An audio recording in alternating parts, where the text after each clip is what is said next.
Hey friends, good morning. So we got to get some morning chores done. The goats are calling our names. The chickens are begging to be let out. We're going to get that done first, and then I have a super fun chore we're going to get taken care of today that will help us to make it through the winter time and feed our animals from our homestead without buying in commercial food products. I'm going to show you how I'm doing that, and we'll talk about it then. So let's get these guys taken care of first, and then I'll let you in on my secret to feeding animals over the winter without buying commercial food products. So this morning we're going to be feeding the chickens some leftovers from dinner last night. An acorn squash. They got all cracked and bugs got into it and stuff, so we're going to give that to them.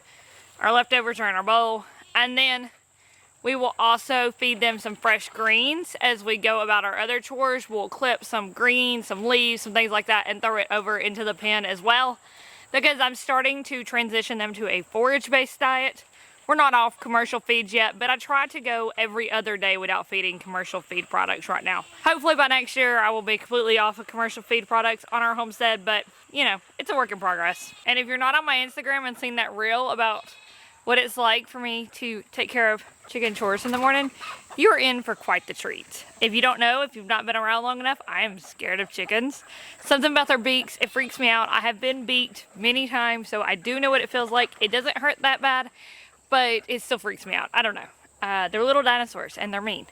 So I'm gonna get them fed so they will chill out in there, let them out, let them do their thing. Hold on. So first thing I do is I spread their food all over the ground.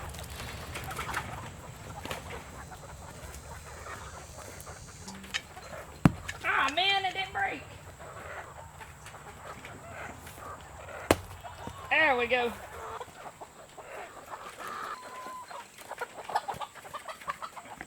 Next, I let the demons loose. Because their food's already on the ground and they know it's time to eat, they're gonna come running out of there like a bat out of hell. So be prepared, it gets a little scary. I take off running for the door. Hopefully I don't knock y'all down in the process.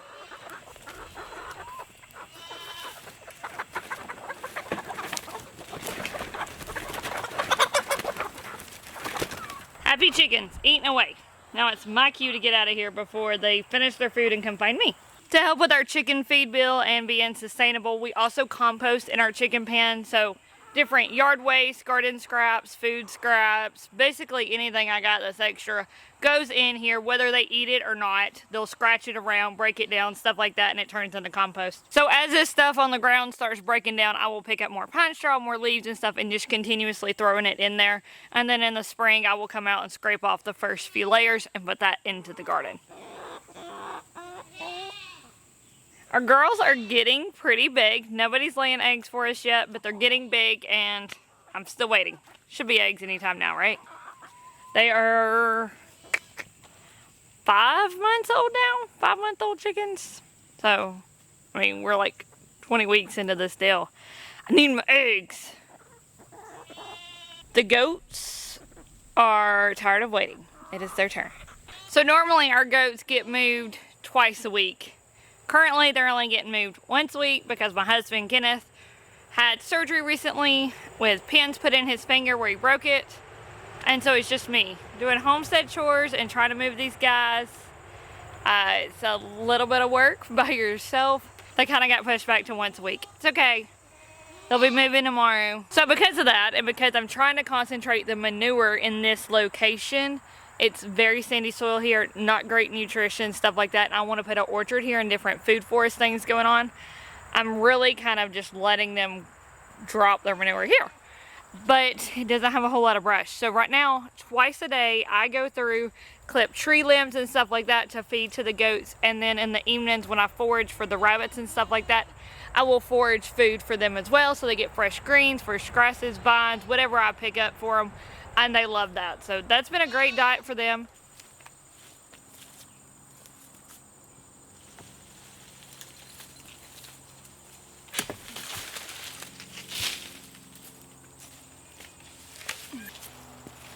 Go feed!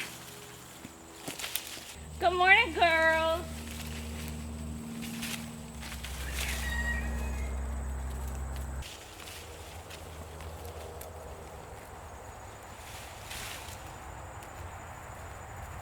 So I know somebody's gonna ask, how much do I feed our goats? Honestly, there is no method to my madness. I cut down, 3 or 4 tree toppers or big heavy limbs of leaves, throw them in with the goats, let them eat it. If they're still crying for more food, I cut down more and throw it in with them as well. I do that in the morning, I do that in the evening, and then I feed them grasses in the evening. If they're hungry, they're yelling at me to let me know. If they're yelling at me and I walk out here and there's no leaves or green stuff in their paddock, then I get them more food. Simple enough. On rainy days, when everything's wet and stuff, they get hay, which they love as well. Miss Daisy, leave them chickens alone.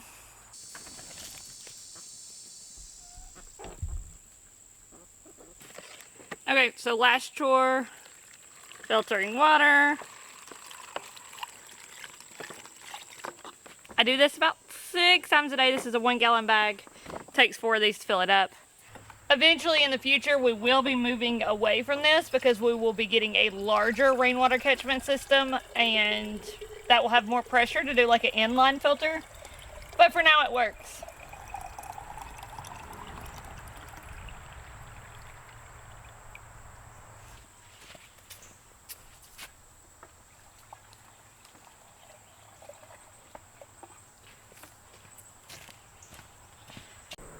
So our task for the day is a little bit of a fun one. We have to make tree hay. So we're coming to the end of summer. We need to start preparing for wintertime feeding, stuff like that. And that means we need to get our hay situation taken care of. In the winter, we don't get as cold as most places do, but we do get cold. We do see some snow, things like that, where we have periods where our stuff just doesn't grow and we don't have green stuff. And when you feed your animals from your homestead, you gotta have stuff to feed them. So we have to prepare in advance for that to happen. One way I'm going about doing that is tree hay. Last year I used dried tree leaves and stuff to supplement our rabbits' diet throughout the winter, but they were still on commercial feed products at that time. They are now solely fed from our homestead. And because we got goats who are fed nut butt from our homestead, I really gotta up my tree hay game. Now I have 1 bundle of tree hay that I did a couple weeks ago, so I can show you what it looks like after a couple of weeks of it sitting there drying.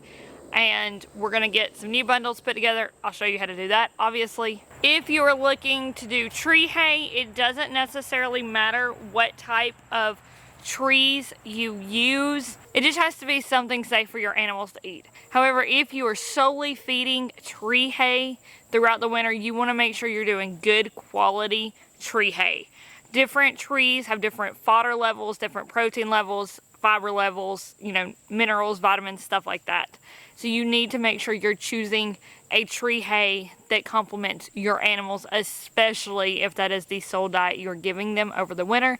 I never recommend feeding one thing only for a diet.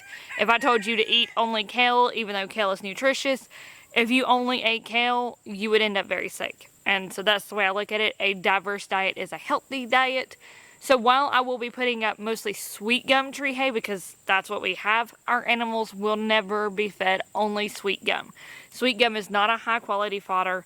I have never found a study that even says what the protein and fiber content is of sweet gum because it's not normally fed as a fodder. But that's what we have the most of, and so our animals eat it daily. And they all love it. Our chickens, our rabbits, and our goats all love sweet gum leaves. So I will be putting that up for them. But just know, even though you see me putting up sweet gum, it's not the only thing they will eat. I do a grass hay that I'm also storing up, and then I dry different herbs from my garden. Basil's a big one. I had a way huge production of basil, and so as I am cutting back my basil plants, I have them hanging to dry, and then I put those dry leaves in a box and store it up away from moisture and sunlight. And then when I feed them in the winter, I mix the dry basil leaves in with their hay to give them a boost in nutrition. Basil is fantastic. It has many medicinal uses, but it is also full of nutrients. But as I go through, you will mainly see me put up sweet gum today. Just know it's not a sole forage, but you can do this with any tree you have on your property that is safe to feed. If you need a list of trees and different fodder abilities and a like written out steps with pictures on how to make tree hay, my book, Feeding Meat Rabbits for Free, that is on pre-order right now, comes out, releases October 1st, has that already in there. There's an entire section on tree hay, how to make tree hay, and different trees that are safe to feed to our rabbits is what it's based off of, but you can use that list to see protein count and fiber count of trees to see which ones are more nutritious, and then you can always research if that tree is safe to feed to your animal. Most tree hays that I have found are safe for rabbits. They are generally safe for goats as well, but not all of them. You just need to look up specifically if it's safe for your animal. But it can give you a starting list. So even if you don't have rabbits, my book, Feeding Meat Rabbits for Free, may come in handy for you and teach you different ways that you can feed things, different ways to put food up for winter time, different food options and their nutrient levels, stuff like that. And it's got medicinal uses for the rabbits. So I'm going to get off that topic. If you haven't checked it out yet, I'll link it down below. But today we're making tree hay. Let's get to it. I make tree hay in late summer. I feed fresh tree leaves as long as they stay on the tree. But you want to make tree hay before the leaves start drying out and falling off the trees. I'm running a little late because we had some different life things going on. And so some of our leaves are already starting to turn brown. I will try to keep the greenest leaves. Those are generally the most nutritious. And if they're already brown, then they'll just be fed fresh right now. You don't want anything big, so I try to keep it 2 inches or less, but 3 inches or less is really the rule. You don't want to necessarily wound your tree too bad either, especially if you're wanting to keep using them. Now all these sweet gums are coming out, so I'm not too worried about that right now. Because our sweet gums grow so densely, like I can cut down this whole tree topper and use it as tree hay because it's thin enough. But when I do that, the branches are pretty sprawled out. They're like sprawled out like this, and it's hard to bundle them together. So if I use an entire tree topper, I will cut down the branches that stick way out and bundle them, you know, separately. They're not like staying attached.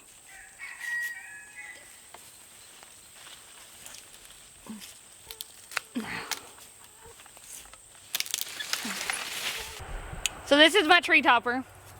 This is its main stem. See how this branch sticks way out? My main stem's all the way over here. I will cut this one off.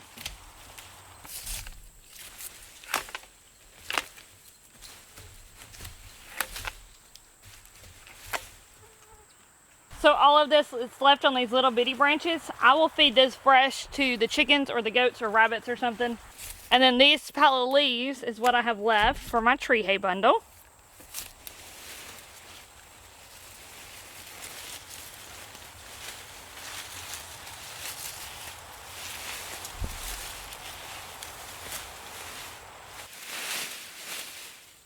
So you get your pile together.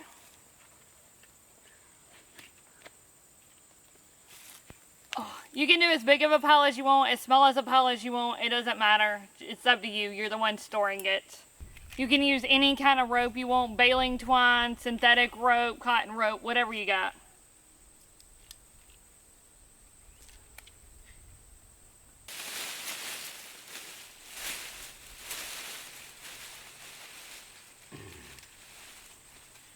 And then you just tie them together.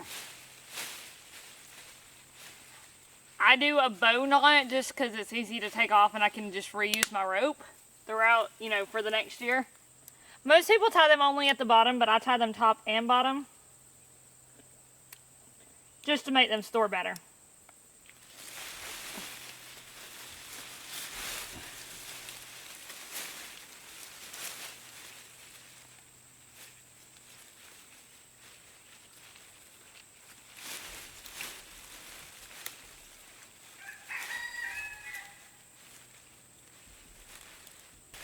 And then I have a bundle of tree hay.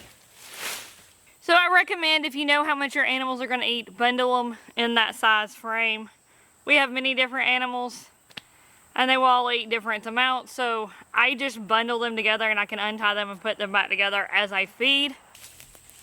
So I don't know if you know this, but tree hay was originally stored more often than grass hay. It's just a forgotten art. I mean, around the world, especially in third world countries, they still do tree hay regularly. This is how a lot of people feed their animals. But for some reason here in the United States, it's not done very often. It makes more sense. Trees are more drought resistant than grass, and if you know what's going on in Texas right now, a lot of ranchers had to sell their cows because they didn't have grass to feed them. I kind of wonder if those ranchers had known about tree hay, if they would have been able to keep their cows. Tree hay is also easier than grass hay to make. I'm making both tree hay and grass hay, and in my book I cover grass hay too and different types of grass hays and stuff like that, but tree hay is much easier, so I prefer it.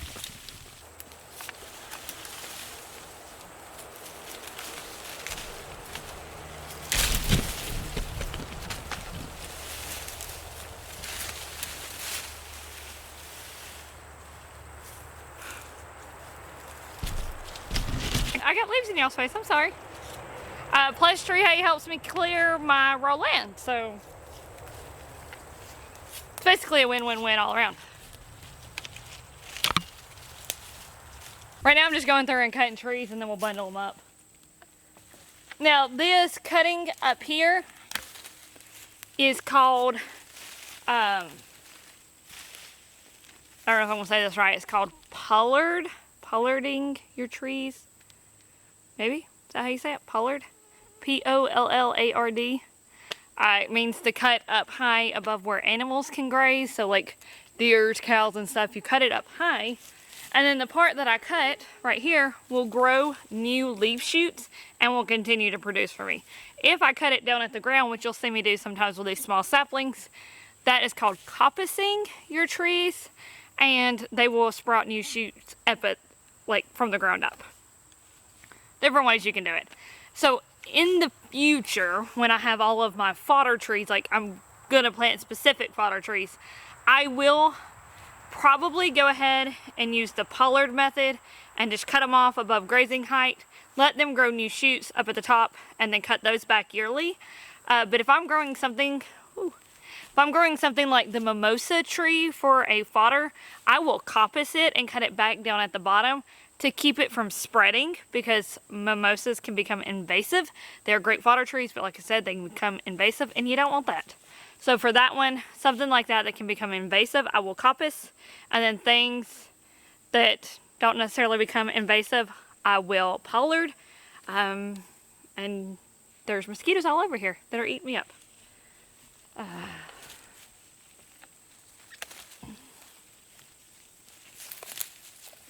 All of these, though, are going to come out. I will come back through with my things, cut them at the base, and then throw them in the brush pile. That's just easier for me if I do everything in a system. So I go ahead, cut all my tree tops, cut off my limbs, stuff like that I want to bundle. I'll bundle them up. Later on, I'll come through and cut all of these off at the base, grab them all up, and throw them in the brush pile. So they're not being saved. They're just waiting till they get cut off. Let's get this pile tied up.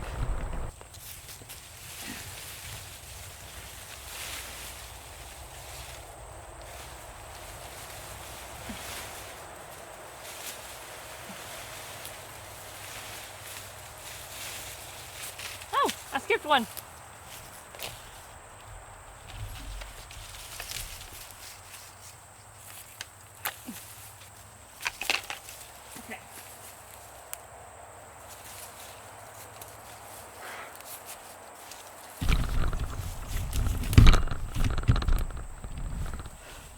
Now the great thing about tree hay is you don't have to let it dry before you store it. You can go ahead and bundle it up, store it wherever you want it to. It dries when it's, as it stores, you're good to go. So for storage, you just want to store it out of sunlight and out of the rain. Some people, if they have a low humidity location, they will actually just store it under a tree canopy. You could store it on your porch. You can store it in a shed. You can store it in your barn if you have one of those. I will show you where we're storing ours because we don't have any of that. And we've got too high humidity to just store it out here under a tree. But you could take leave your rope longer and tie it so that it'll hang from that tree and hang straight up and down. That way it's got good airflow, so if it gets rained on, it's easy to dry out, and then just store it under a tree. But our humidity is so high, that ain't a possibility here. We get a lot of rain, and things don't necessarily dry out between rains. What are you doing, Wild Kitty? Did y'all see her?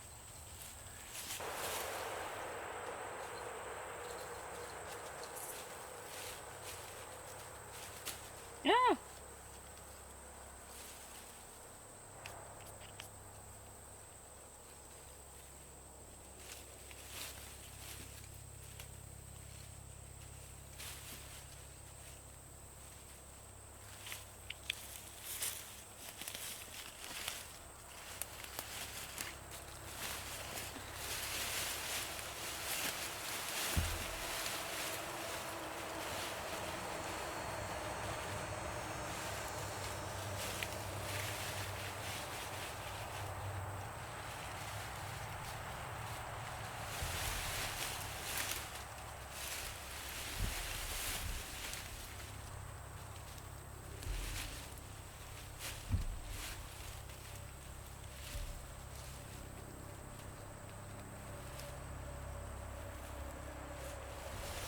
Let's get these 2 bundles we made so far put up so I can show y'all where we're storing that.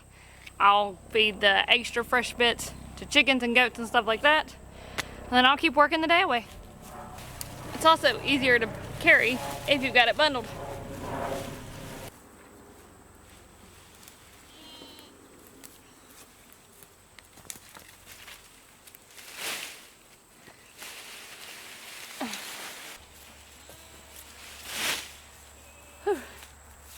So I don't know if you've noticed this tarp out here, but this is where we keep our hay under. And it's sitting on a rack to keep it up off the ground.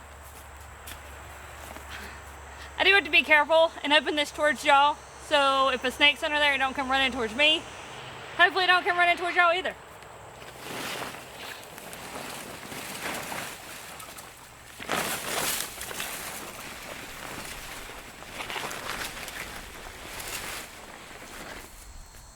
Okay, so I got grass hay here.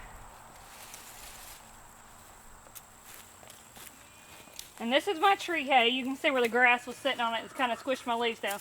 But see how they just turned brown? But just brown, dry leaves, still attached to the branches. When I go to feed this, I will just untie my knots, throw it in there, and let them eat.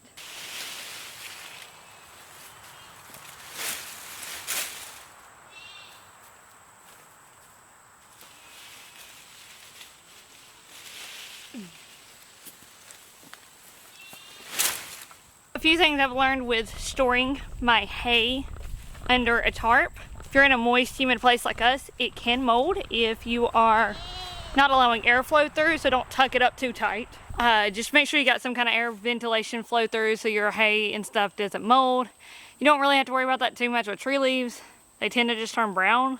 I've never had mold on mine before, but actual like grass hay will mold very easily if it's got any kind of moisture in it, so just make sure you let moisture airflow through. Good to go. But I've got ours setting on a rack, a metal rack that is setting up on cinder blocks to allow airflow up under them, and then the tarp is draped over them to keep rain off.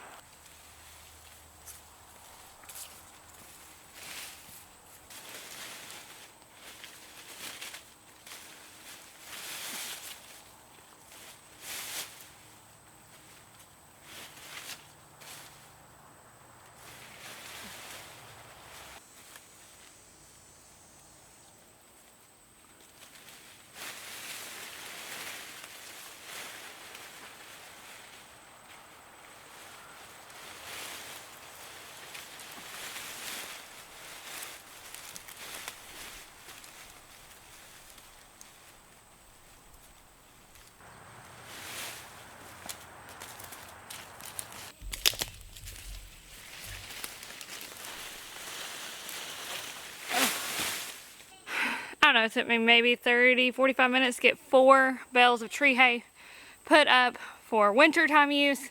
If I do this every day, just devote an hour to preparing for winter time, by the time winter hits, we will have no issues to worry about. Even if I only did an hour 3 days a week, if I did 4 bundles, you know, in that hour, that's like 12 bundles of tree hay a week, at least 48 bundles a month.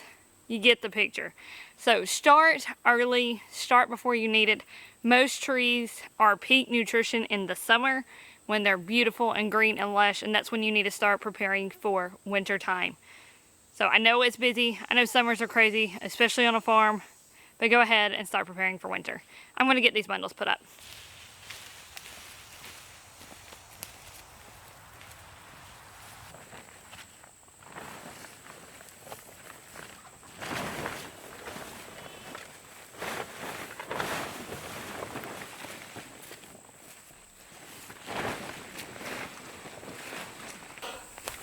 Well, I have to invest in a bigger hay storage area.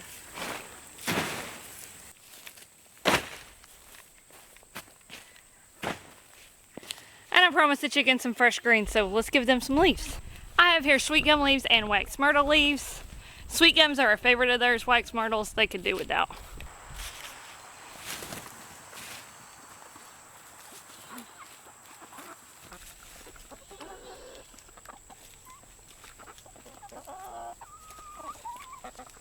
Alright friends, thank you for doing chores with me today. Cutting up tree hay, storing it for winter use. If you are doing tree hay on your homestead, let me know what trees you are using. Until next time friends, bye. I will see you later. Miss Daisy down there hanging out with her chickens.